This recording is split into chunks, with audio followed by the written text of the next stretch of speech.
Welcome to the Find Your Leadership Confidence podcast with Vicki Noethling. You are about to discover impactful lessons that help you grow as an individual, grow your confidence, and find the positive and good within you, so you powerfully and authentically become the best version of yourself. Be sure you visit our website at www.findyourleadershipconfidence.com. While you're there, subscribe to us via your favorite network. Now tune in, get ready, and enjoy the journey of emerging as a leader of exception in the 21st century. Welcome, everyone, to the Find Your Leadership Confidence podcast. I'm your host, Vicki Noethling, coming to you from Roswell, Georgia. The goal of this podcast is to bring topics and guests that will empower you to become that confident leader and take your business and your life to the next level. Today, I am pleased to have with me Jeffrey Benson, and let me tell you about Jeffrey. So Jeffrey has over 40 years of experience as a teacher, mentor, and school administrator. His passion is supporting schools to be more successful with more students. He's an internationally known author, including books Hanging in Strategies for Working with Students Who Challenge Us Most, 10 Steps for Managing Change in Schools, Teaching the Whole Team Everyday Practices that Promote Success and Resilience in School and Life, Improve Every Lesson Plan with SEL, and his newest book, Hacking School Discipline Together.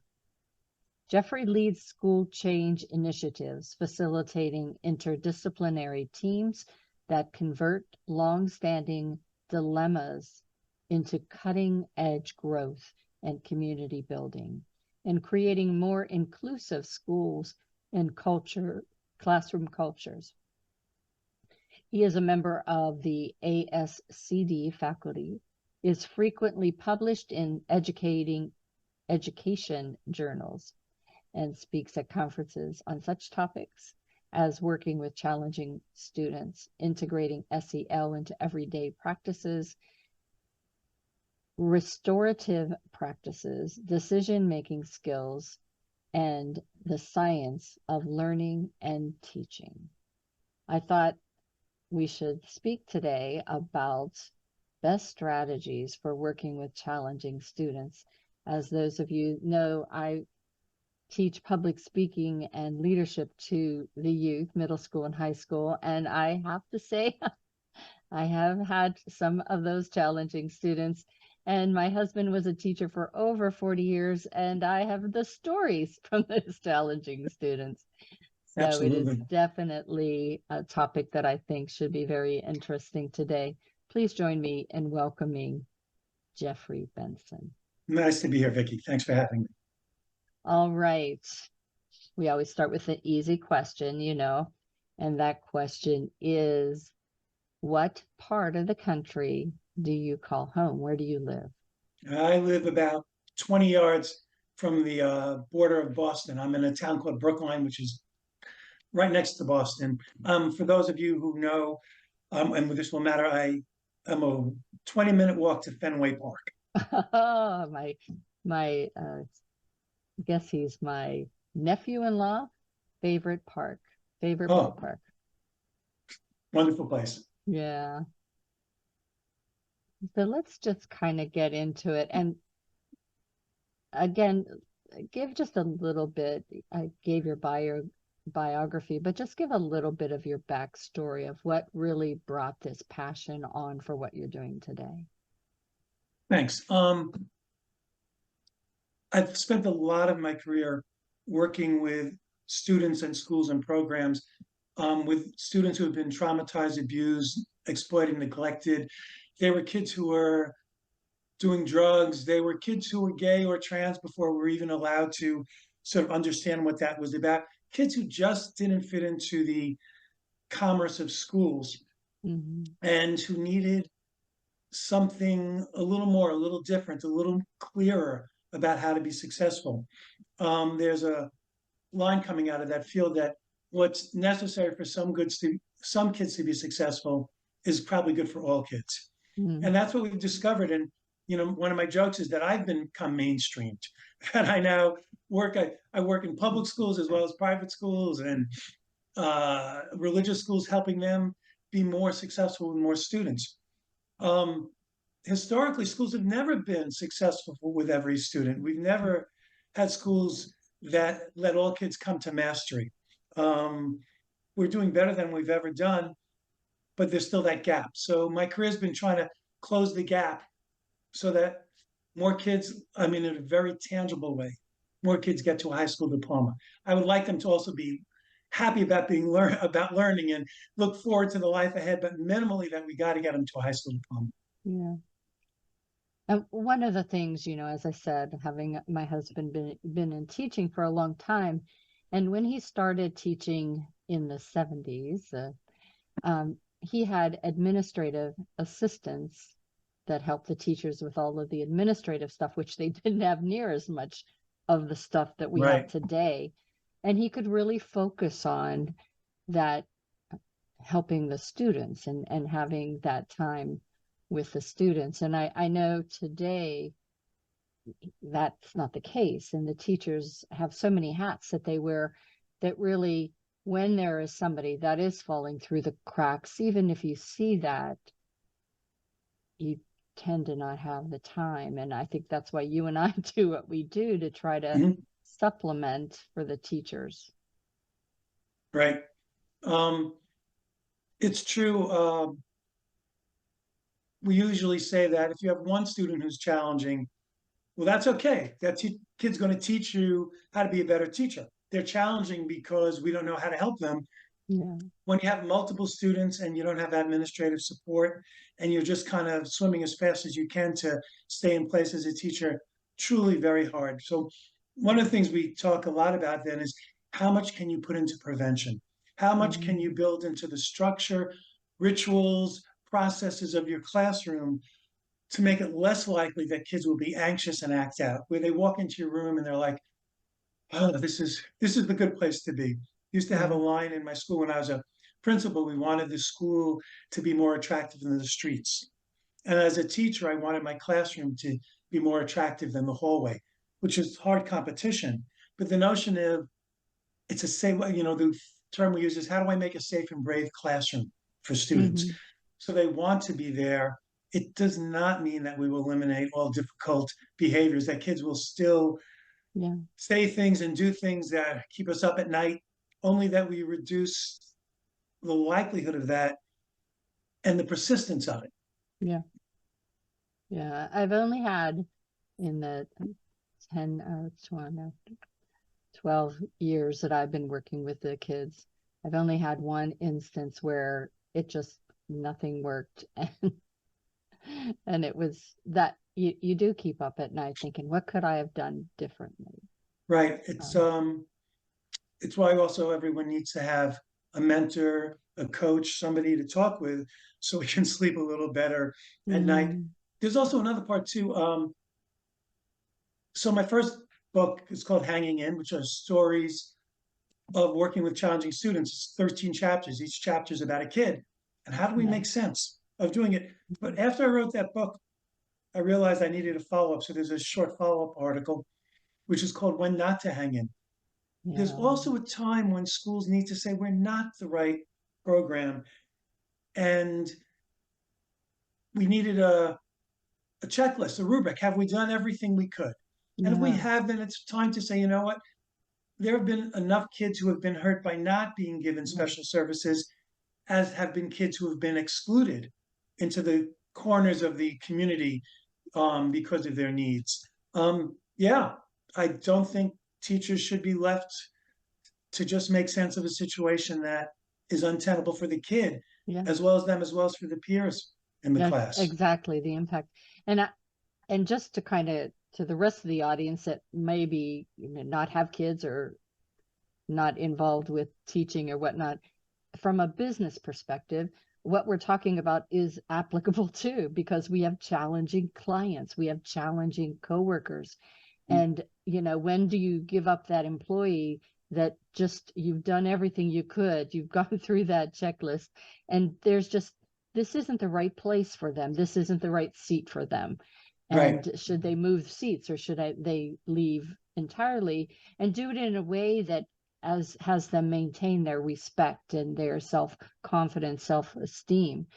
Right. Can I jump in Not on that a little? I want to put on absolutely. my principal hat. So I have a principal hat and a teacher hat and a parent hat and a student hat. And I kind of go through them. They're all right there. So as a principal, one of the hardest things, there are a few hard things about leadership as a principal. And one is when you do have to let somebody go, when you do have to fire them, not rehire them for another year, not give them tenure, because you know you're doing tremendous damage in some fashion to that person's hopes, their aspirations, to their family life. It's a really tough decision to make, unless obviously the person's just toxic. But usually it's not. It's usually somebody who's mediocre and fading, and the system could be better.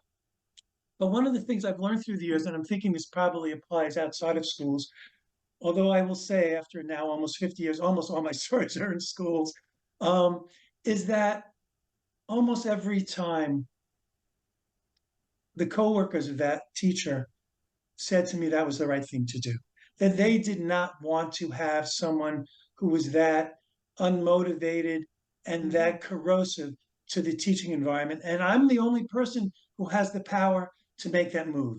And so that's on me to do that. The other part the teachers need to know, and I'm assuming this is also in other industries, is that there was a clear process Yes. that led to that, so that they know that one day I'm not just going to call them into the office and out of the blue say, "You're out of here," because they also fear that the unrestrained power of people in authority. Right. So if we do have a really clear personnel policy about how we do that, and I am clear that I have followed that policy and everyone knows that, it makes those really hard decisions a lot easier, because then I'm thinking it's not just about me and this person, it's about the school culture. I'm going to make a big leap here, Vicki, to working with challenging students. When I am working with a challenging student in my class, and I have to spend a little time doing that, I am actually on display to every other kid in the class. And in that moment, when I am working with that challenging student, I am teaching everyone else in the class how to have empathy, how to be direct, how to be safe. I am teaching them compassion. I am teaching them about community. So when teachers say to me, "Is it worth taking time to do this?" I'm saying, in that moment, the time is for the other kids. They're going to see you take care of a kid in a safe, compassionate, and clear way. And they're going to learn something about their own safety and their own ability to work with people who are different than them. It may be for some of the kids 2 or 3 of the most important minutes in the year of how they learn to live on this planet. In addition to math, science, social studies, and English, they're always watching us to see how do we operate.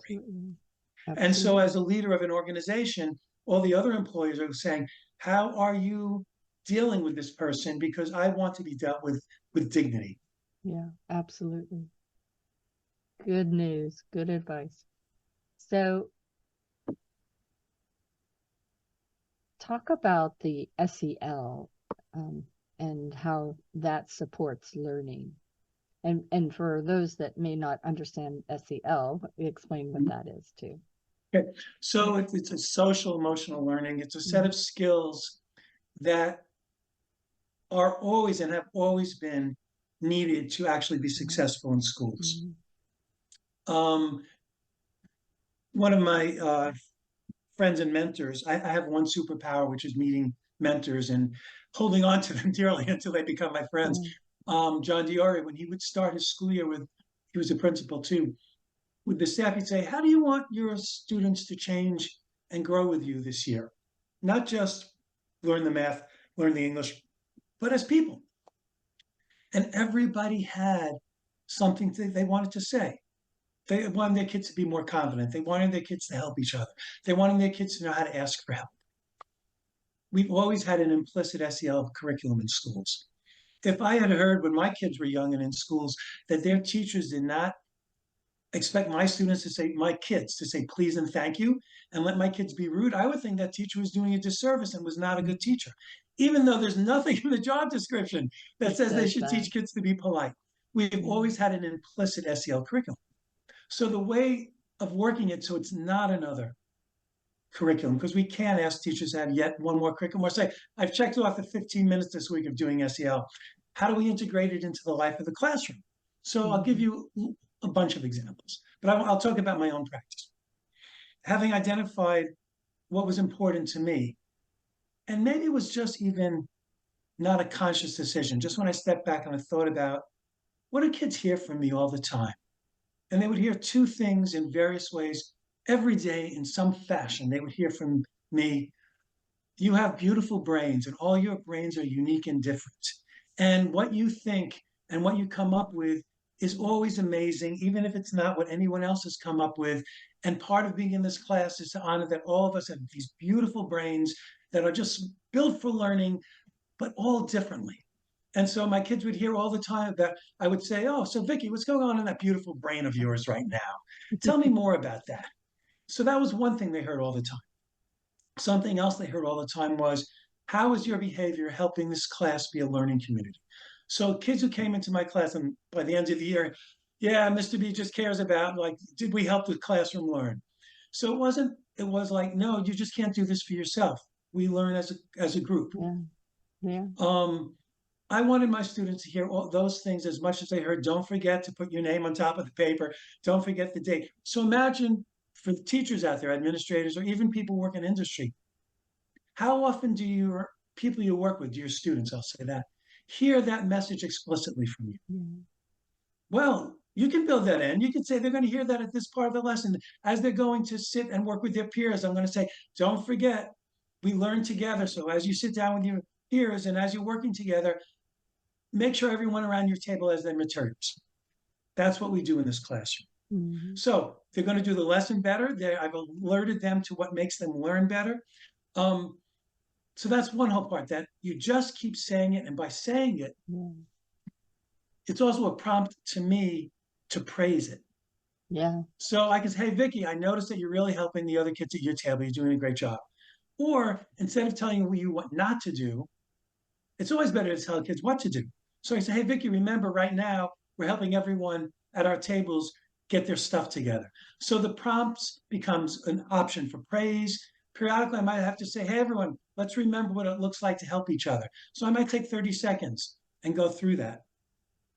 They're still going to do the bulk of the lesson, but they'll probably do it better. Also, that what we know, again, about the science of brains is that humans learn best when they feel safe. Yeah. There's not a gear in our head that's taking up space for all the things that we're concerned about.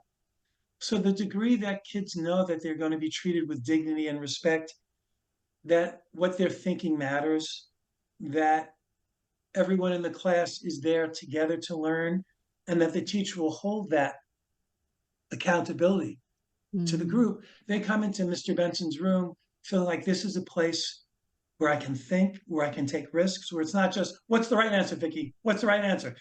Cold calling, but, oh, Vicki, what are you thinking now? That's so interesting. Oh, you thought 2 and 2 is 5? Wow, the rest of us got 4. How'd you get 5? Fascinating. And that I'm fascinated with how you're thinking. So SEL has always been there. So, and a lot of the book, and I'm not trying to sell the book here, is that make it from implicit to explicit. What is important to you in your classroom? So for you, it might be that kids learn how to advocate for themselves. So you might at the beginning of the lesson say, okay, everyone, remember, if you need help in any of these ways, this is the time to practice advocating, because that's what we do in this class. You say that 3 times a day, it becomes part of the culture of your class, and it becomes part of the character of the kid. I would love it if kids knew from kindergarten through 12th grade that how do I advocate? What am I allowed to advocate for? So by the time they get to us in high school, they got that. Mr. B, I know I need to sit by the window now. Mr. B, can I have graph paper instead of line paper? For those of you who are interested, if you write to me at my website, jeffreybenson.org, I have a long list, K to 12, of things kids can advocate for. So that if you want to make your classroom culture about kids advocating, you can say, here are the 5 things I want kids to know in my classroom to advocate for. It's not another curriculum. It just becomes part of the commerce of the class, as often as don't forget to push in your chairs, don't forget to pick up the papers. Awesome. And so I was writing notes. One of the things that I noticed as you were talking, and again, I always try to tie in the importance of what we do today with our elementary, middle school, high school impacts who they are later. And so I wrote down That's the purpose. yeah. So I wrote That's down the that goal. everything that you're talking about, advocating for yourself and helping others and everything, those are all skills that we need in our business lives, in our social lives, Right. and having understanding that, you know, that it's a safe environment and that you're all pulling together. I think a lot of times our education was more so a competitive, Yes. which is, you know, part of the world, but it made you think that you always had to be the best, you always had to be perfect, you always had to be right, and didn't understand that innovation and creativity comes from being wrong, and using that to keep on asking the questions like what else, why, Right. and all of those don't make you be less educated or informed. It makes you more inquisitive and interesting. Right. And what we know from different polls and studies and surveys is that the skills kids need going forward in the world, as much as I love every subject, I would love everyone to master Algebra 2. What they really need to learn to do are the things you just said. That will make them better. And I hate to say, I don't think the goal of school is to make kids compliant employees. I think they to be creative and active members of whatever community Yeah. they're in. And all of the skills you were just talking about are how will our kids be active and creative members of jobs, of families, of religious institutions, of their YMCAs, of their larger clan of family that they're in, of their neighborhoods, of their street. That's what we want kids to do. Mm-hmm. That's why we're educating them. Yeah. So that they, as I always said to my students, because I'm going to retire and I'll need you all to make sure that the trains are running. I want my Social Security checks coming and I want the food in the stores to be healthy and fresh. I need you all out there when I'm done to make sure that the world is running well. And you Yeah. need all of those skills to do that.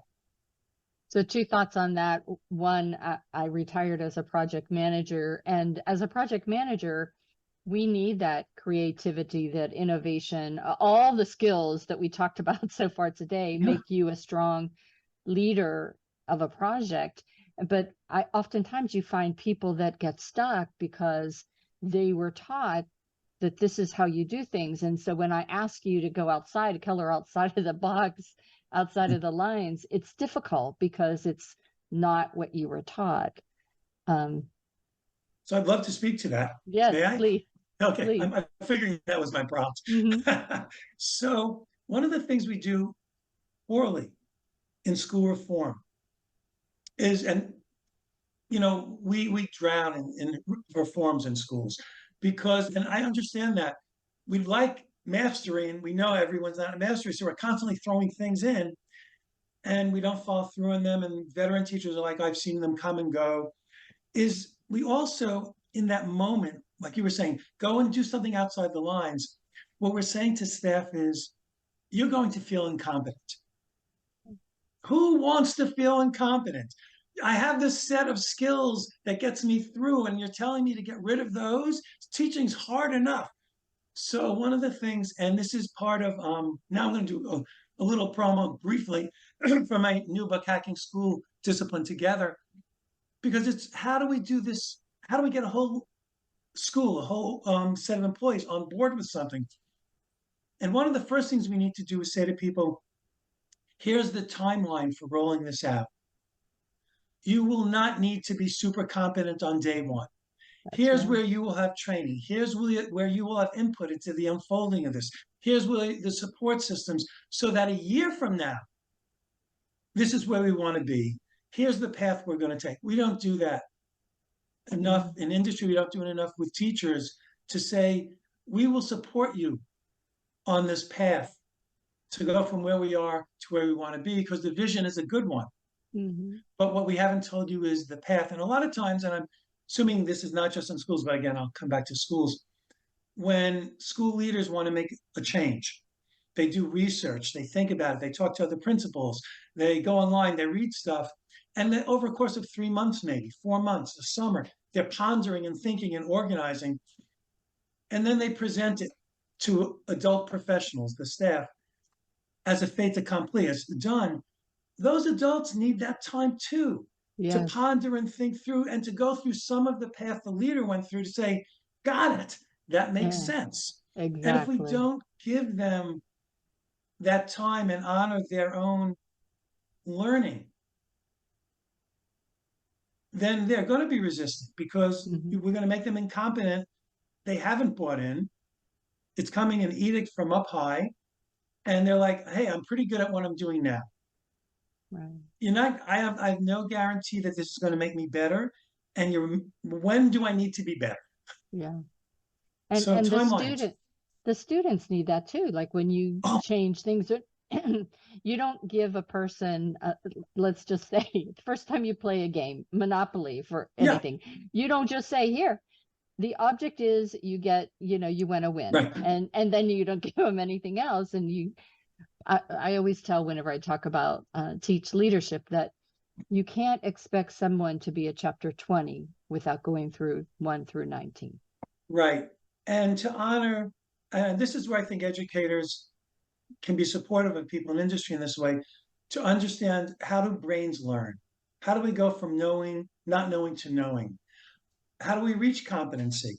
How is that individualized? What are all the different ways people come to gain competency is a really important tool for us in whatever we're trying to do, whether we're teaching third graders how to mix colors, or how to write and add ing to words, or how we're teaching adults how to do a new process. Do we understand how people go? There's a great line from David Hawkins. He's one of my favorite educational theorists. And he says, we have to cross the boundary between knowing and not knowing many times until we truly understand. Yeah. I love that quote. Yeah. Love that quote. And to that point, one of the things that I teach in speaking is that you have to listen more than you talk to be a great speaker, and you have to listen to understand. Absolutely. And, even, and schools are not great listening institutions. There's just too much to do. We're all too busy. And again, I'll speak up from my principal hat on now. As a principal, if you try to walk from one end of the school building to another, so many people are going to stop and want to tell you something. And I'm walking with a principal and I'm coaching, and he's going, right, got it, oh yeah. And I got to the end of it. Oh, I said, how much of that do you remember? Do you remember all of the ahas and things you? And he was like, no. I said, every one of those people thinks you're on it.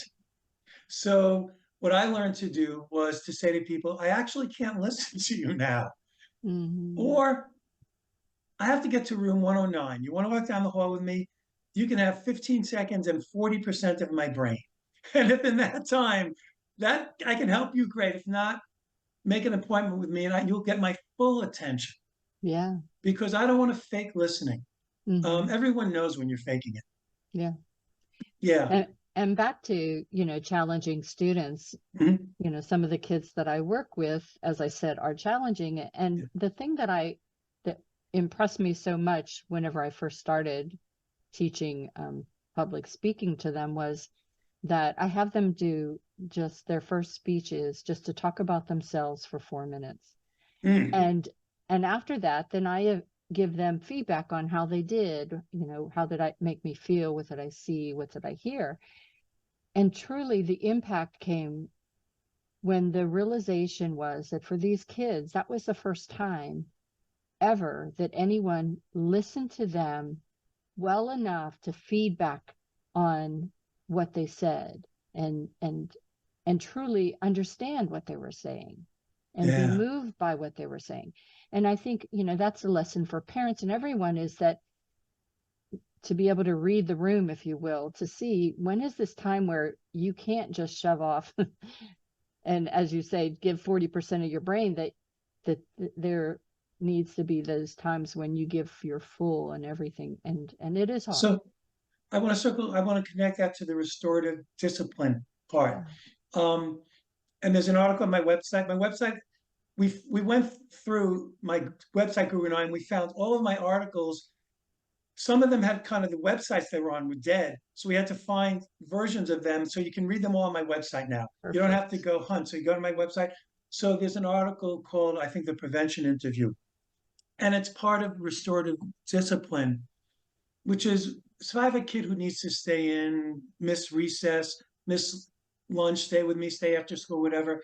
It's a great time to have a conversation with the kid, to say, tell me about yourself. Have you ever had a teacher who worked well with you? Have you ever liked a subject in school? Have you ever read a whole book? Oh, you faked it the whole time? Well done. How do you manage to fake it? How can we do something differently? And so, by the way, you can write to me and I can give you the whole list of questions, or you can just read the article. And so many students, so many, Vicki, said to me, no one's ever asked me these questions. Yeah. No one's ever asked me. And it was the beginning of the relationship of helping them feel safe. Being heard is an amazing thing in this world, to somebody to hear you, and somebody in authority who's responsible for you to hear you. And so at the end of the interview, the kind of 2 lines, is there anything else you want to tell me? And here's what I'm summarizing. Here's my summary of this. Have I got you right? Does this make sense? Because I'm going to think we can do these things based on what I said. Am I right about this? Takes 15 minutes. You're going to have the kid anyhow, and sometimes you can even do it ahead of time. I'm struggling with Vicki. Hey, Vicki, have lunch with me. I have some treats. I want to have a conversation. You're not being punished. I want to get to know you better. Yeah, really important. Since we're going to be spending that time with the kid anyhow, I'm part of restorative discipline, it's not so much about the harm. It's not so much about the rule that was broken, but to repair the harm that was done. Yeah. And the harm so often is in the relationship with the teacher or with the peers. And so the conversation is to repair the harm. And as I always say, punishing kids doesn't teach them new skills. You can't punish kids into new skills. You can't punish them into better relationships. But restorative practices gives them skills. So one of the things people often ask, perhaps you're going to ask me to talk about this, is about holding kids accountable. Yeah. I think it's just the opposite. I think having someone spend time in suspension or discipline, or detention, doesn't hold them accountable in any fashion. It doesn't make them repair the harm. It doesn't make them have to consider how I could do something differently.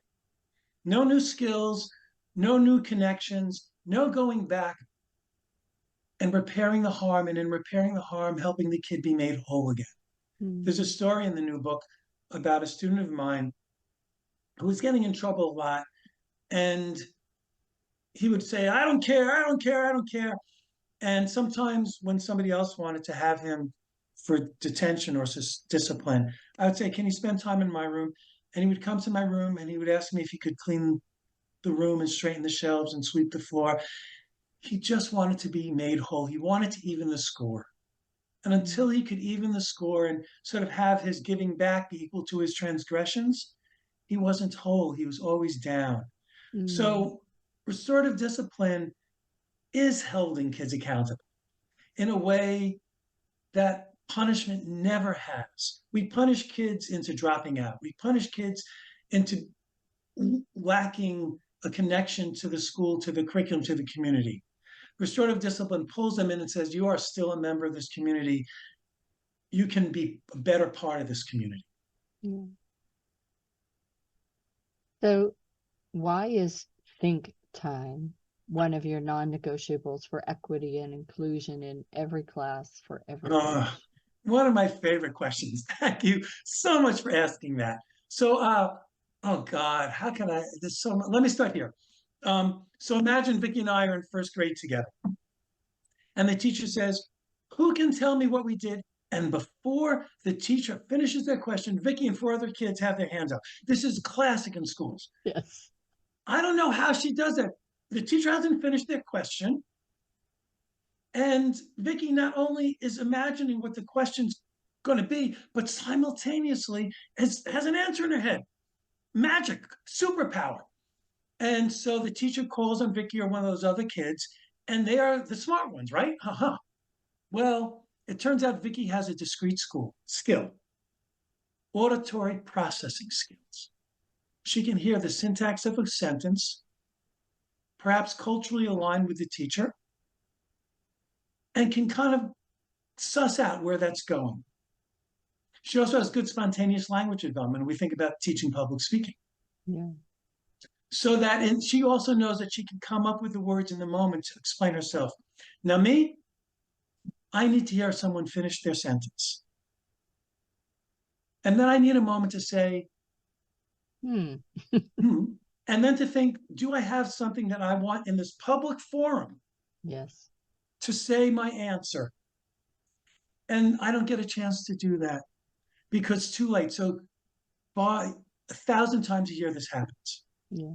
In class until I think she's the smart one and I'm not. Vicki is no smarter than the rest of the class. Sorry, Vicki. We all want to learn, but we've mistaken auditory processing speed for commitment and intelligence. We mistake speed for smart in school. Yeah. We mistake quickness for wisdom. Mm-hmm. So I instead, as a teacher, will say, because the question the teacher was going to ask was, who can tell me what we did yesterday in math? Now, I had something to say, but I never get to say it. Instead, I say, everyone quiet, 10 seconds of think time. Sometimes I was like, 14.72 seconds of think time, because I can play with it and make it fun for the kids. Everyone think for a moment.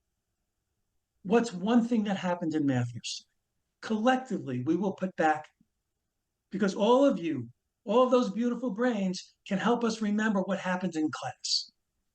So some kid might say after think time, I remember, Mr. B, when the number you were supposed to write on the board was 17 and you wrote 7 and we were off for 3 minutes. I'm like, oh, I remember too. Does everyone remember that? And that revives in all of our memories the experience of the class. Or somebody else might say, I remember when Vicki asked that question about the number 3. I was like, oh, I remember that too. Wow. Somebody else might say, I remember when a bird landed on the windowsill. Me too. That was part of the experience of being in the class together. And all of us collectively are now responsible for thinking. As one of my snarky teenage students once said to me, Mr. B, Mr. B, why do they ask so many questions they already know the answer to?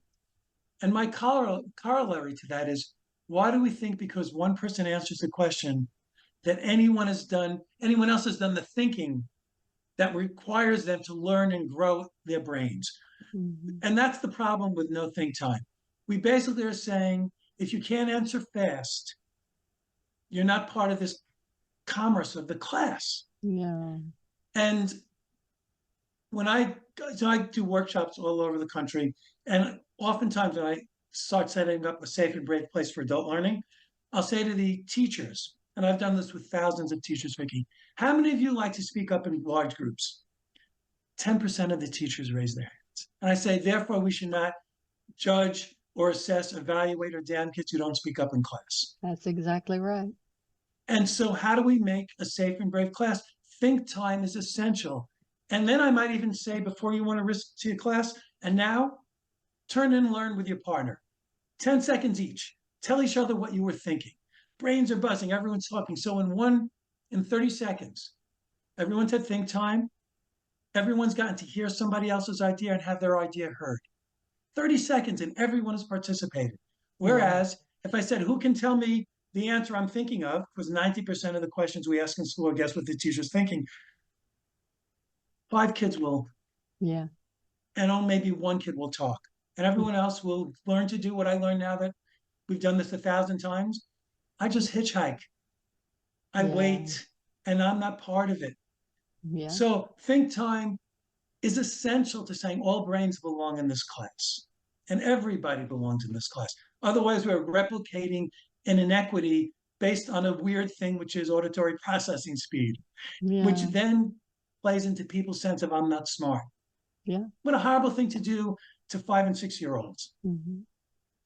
I know one of the classes that uh, I do various different classes, and I work with some Chinese kids, Mhm. and there's one girl that's kind of quiet, and three or four that are real vivacious, and they're like you said, just always wanting to be on stage, if you will. Mhm. And the quiet one had said to me, "Well, I never win. I shouldn't even try." And that just Heartbreaking. breaks your heart, right? Right. It's like, but no. And so whenever we vote on best speaker and things like that, I always put my vote in because I want to kind of level the playing field a little bit using more mature of a process, if you will. But it's just they that right that at that young age, and these are only fourth and fifth graders. At that age, their self-confidence is already being attacked. Right. Well, of course, because day after day after day, question after question after question, Yeah. Jeopardy gains speed. Guess what the teacher's thinking? So again, if you write to me at my website, I have lots of questions, which are the open-ended questions. What are you thinking now? Where'd you start on that problem? Mm. What did you do before you called me over to ask for help? Tell me what that brain did ahead of time. Um, is there a part of this that you feel really confident in? How about if we doubled that number? What would we discover? Why don't you try that? So there are all of these ways to say, I love your beautiful brain. And I'm fascinated in what you think and what you create. Of course, I'm never going to let anyone leave the class thinking 2 + 2 is 5. Right. But in the process of understanding how Vicki comes to 5, I will learn so much about her brain. It may have been, oh, Vicki, you moved one extra block over here just accidentally. Look, if you had just left that block there, you would have gotten 4. I might say to another kid, what is 2 + 2? And he'll say 4. And I'll say, how'd you get that? He'd go, I looked at his paper. Who did more work? Vicki getting to 5 did way more work. Mm. I think it's one of the great privileges, opportunities, and responsibilities of being a teacher is Mm. to get to know how another brain works and to get in the gears to not make them think like me, but to make them honor their own, to hear their own thinking and to Yeah. be not even confident, because then it's about right or wrong, but to just affirm that their brain does interesting things. Well, and if you think about it too, it allows them to understand the process of discovery of hearing other. There's so many people that sit in the classroom, and forever, as I was growing up, I was that person that observed and watched and things Mhm. and listened, and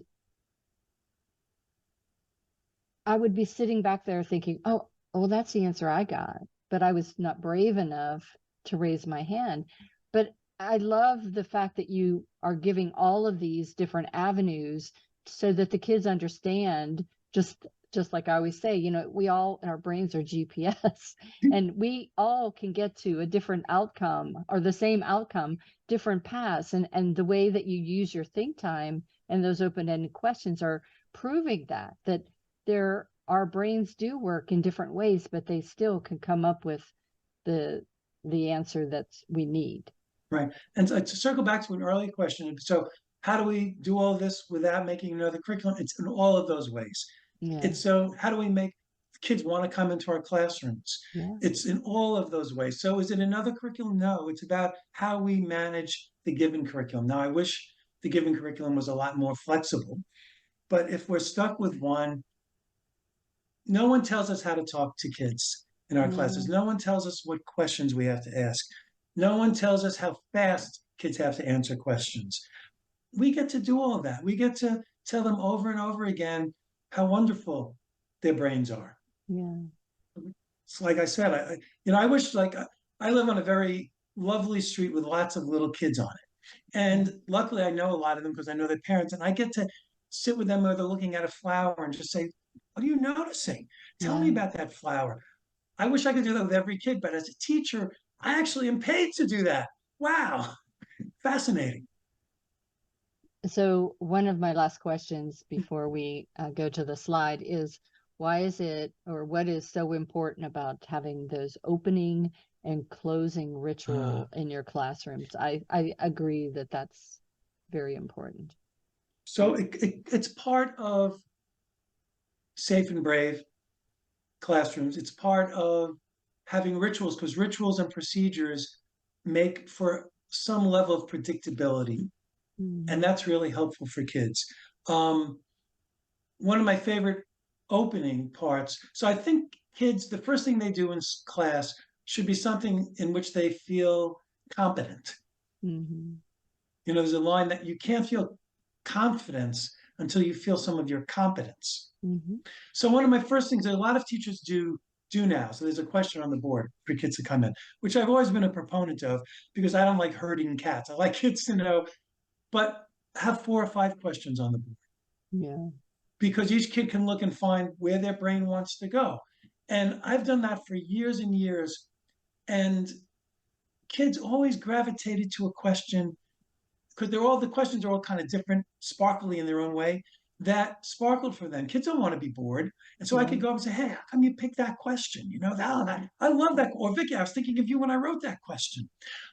So they have this first activity of choosing, which is really important, as well as finding something of competence. And sometimes kids say, no, I chose that because I didn't know if I could do it.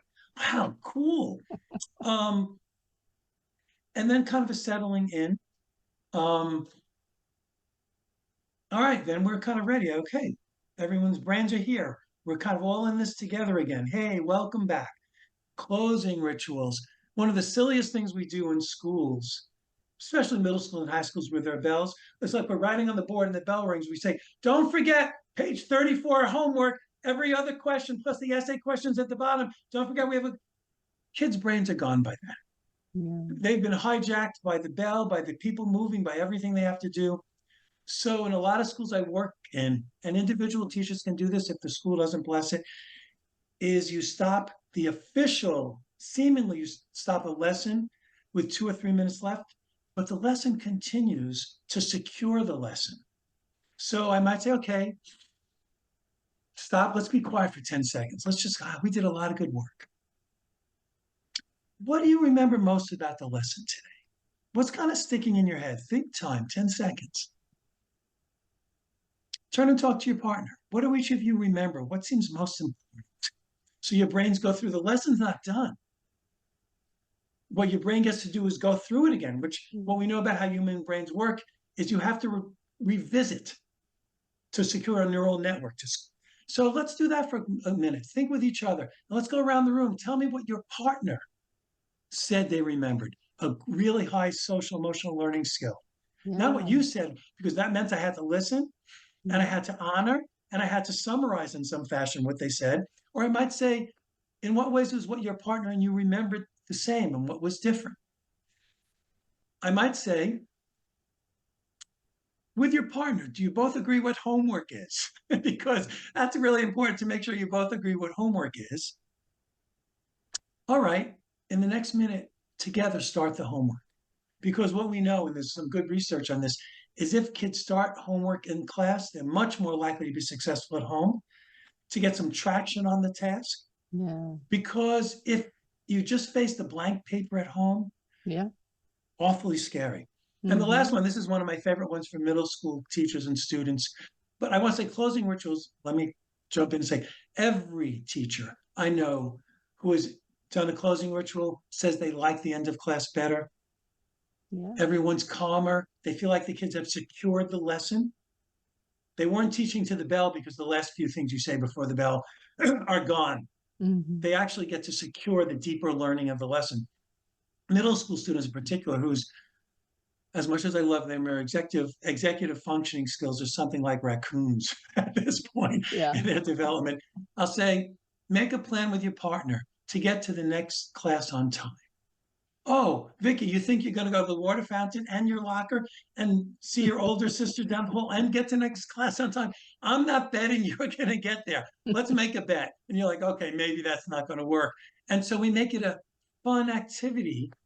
Plus, it helps build their executive functioning skills. Plus, because you're talking to your partner about making a plan together, you're building your social emotional skills. Kids get to the next class on time better. Yeah. So in that 30-second activity, part of the closing ritual, you build all of these skills.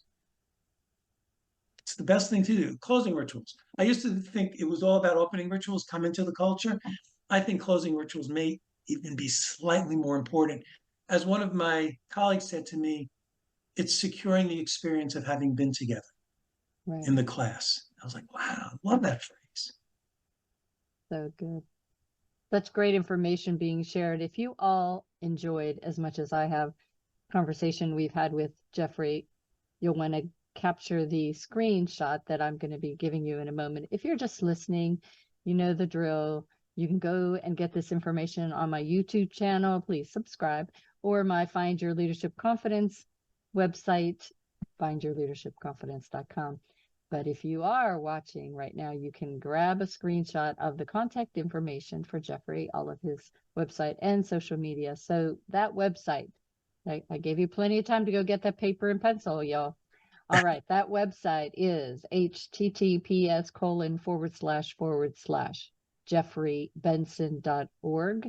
That's jeffreybenson.org. And Jeffrey is Jeffrey, Benson.org. Right. And also through my website, you can write to me. Please feel free. I love being in correspondence. Excellent. He's on Twitter, again, searching by his name, Jeffrey Benson 61. And LinkedIn, he's Jeffrey Benson Educator. But again, on LinkedIn, you can search for Jeffrey Benson and find him. And YouTube, he is at Jeffrey Benson ED Services. Again, at Jeffrey Benson ED Services. You want to check out his YouTube so you can see some of those videos. And again, I'm going to turn it over to Jeffrey to talk about what you find on his website and a little bit more about why you should connect with him. Thanks. So first, anything we talked about, I love to be in conversation. So please write. I am not bothered by that. In fact, I would rather be chatting and talking with you all than doing the vacuuming or whatever else I have to do. Much rather talk to people who are passionate about the things I'm passionate about. On my website, like I said earlier, I'm so glad we've gotten every one of my articles there. Plus all the videos on my YouTube are on my website as well. It's the like one-stop shopping for everything. There's a long list of the services I do and the workshops I do, interviews I've had, podcasts I've done. I do a monthly newsletter called Insights. It's not exactly monthly, it's close, but where it's like 2 or 3 minutes or a short article about, hey, think about this, think about that. You can sign up for Insights. I never sell anything through that.